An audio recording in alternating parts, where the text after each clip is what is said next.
The Independent Communications Authority of South Africa is holding public hearings to allow stakeholders to provide input on the draft signal distribution services regulations. The regulations aim to address market failures in the terrestrial signal distribution sector. Presenting at the hearings, the SABC complained about the high cost of distribution tariffs. The tariffs that are charged to the SABC are too high. They are unsustainable.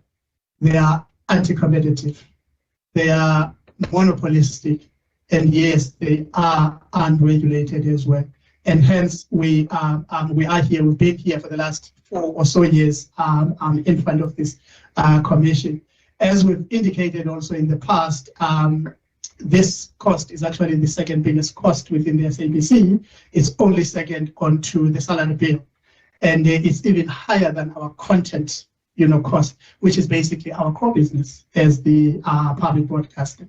Therefore, the SABC, as I've said earlier, would require somebody with that, massive footprint from an infrastructure perspective, but also we do need the regulator to get involved, because this, as we've said, these are just, too high for us.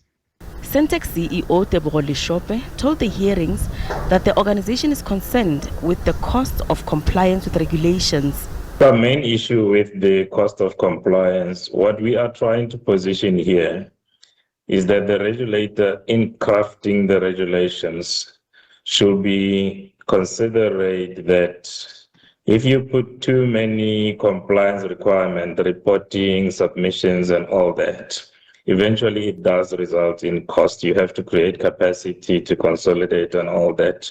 We do agree that there should be submissions made to comfort the regulator in terms of this, but let us make sure that it does not overburden the stakeholders from a cost point of view and from an activity point of view, Chairperson, so that at least we can focus in the main largely on the core business while we support the compliance requirement, Chair. The regulations define wholesale markets, assess competition, and propose pro-competitive measures for licensees, as well as monitor and investigate anti-competitive behavior. Gloria Safakomosi, SABC News, Johannesburg. Let's expand the conversation with Director of Media Monitoring Africa, William Bird, who joins us to discuss this further. William, a very good evening to you. Thank you for your time. I mean, this is a long-standing issue that's remained unresolved for quite some time. The SABC says tariff costs are higher than its content costs. Surely that's a cause for concern. What's your perspective? Yeah, I think that, sorry, I'm getting other voices in my head. As the SABC colleague said, one of the key things is that this has been ongoing for several years now. It was an issue that the previous board had attempted to deal with, and now the current board is left trying to deal with this. And ultimately, you need the regulator and or the minister to say how they're going to address this. You've got an SABC that has to deliver on a public mandate. Its role now in the current information age is even more critical than it has been previously, and yet it's been lumped with a massive financial burden. I think they owe several hundred million, if not close to R1 billion to Sentech, and this problem isn't going to go away until and unless we find a meaningful answer to this. It's also partly the result of what happens when you try and kind of semi-corporatize your public institutions, because you've got a crazy scenario where the public broadcast is having to pay a public-owned entity for a service that it has to deliver. You've got some kind of a bizarre setup that you've got two public entities trying to effectively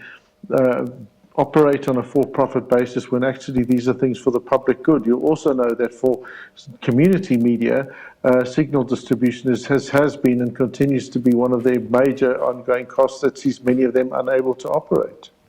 So with that, how then does this dispute and the possibility of Sentech cutting SABC transmissions impact the broader media and broadcasting environment in South Africa as we take a look at the ripple effects? Well, I mean, the reality is of course they can't. They cannot cut the SABC signals. If they were to do that, that would be an act that would be tantamount to treason, because you would be denying millions of South Africans the right to access and view information.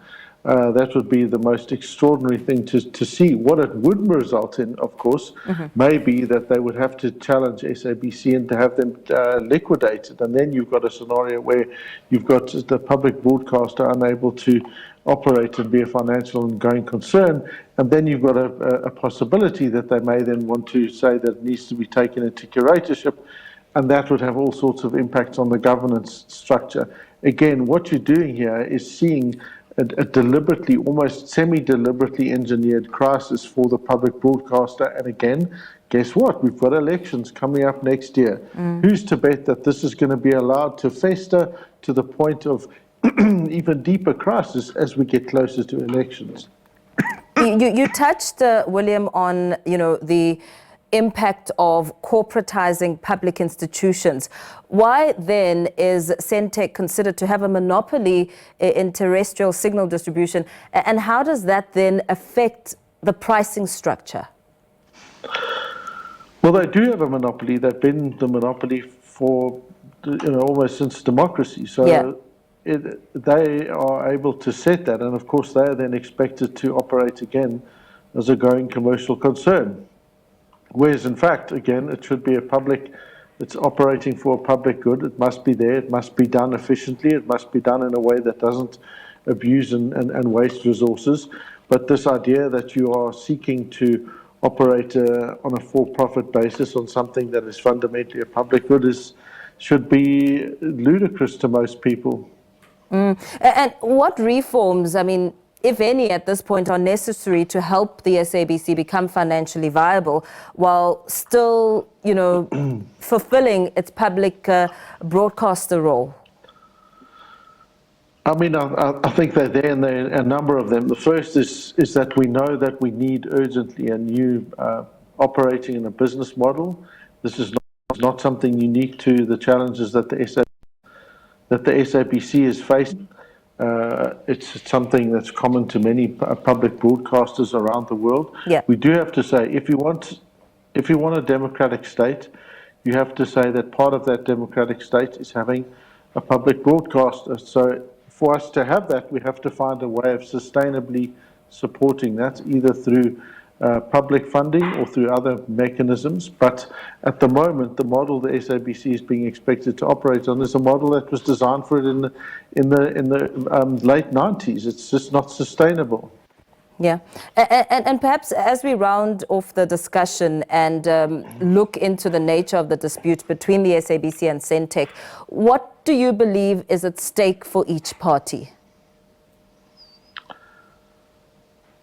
Fundamentally, you're heading now towards a standoff where we know that one of the critical issues... Sorry, I'm getting a lot of feedback in my ears, so it's difficult to concentrate and respond to questions when I'm hearing three voices in my earpiece. So I think the question that you asked was about what's at stake for the various parties. So certainly we know that for Sentech, they've got a critical issue that they have to meet and fulfill in terms of meeting their targets. We know that the SABC has to keep operating, and yet we know that SABC is unable to operate in any sustainable basis. So you really are heading for a scenario where you've got both entities on the verge of complete crisis. Very well. Thank you so much, William. Thanks for speaking to us this evening. And as that conversation, Director of Media Monitoring Africa, William Bird, joining us there and dissecting the unresolved issues, of course, and the crux of the matter.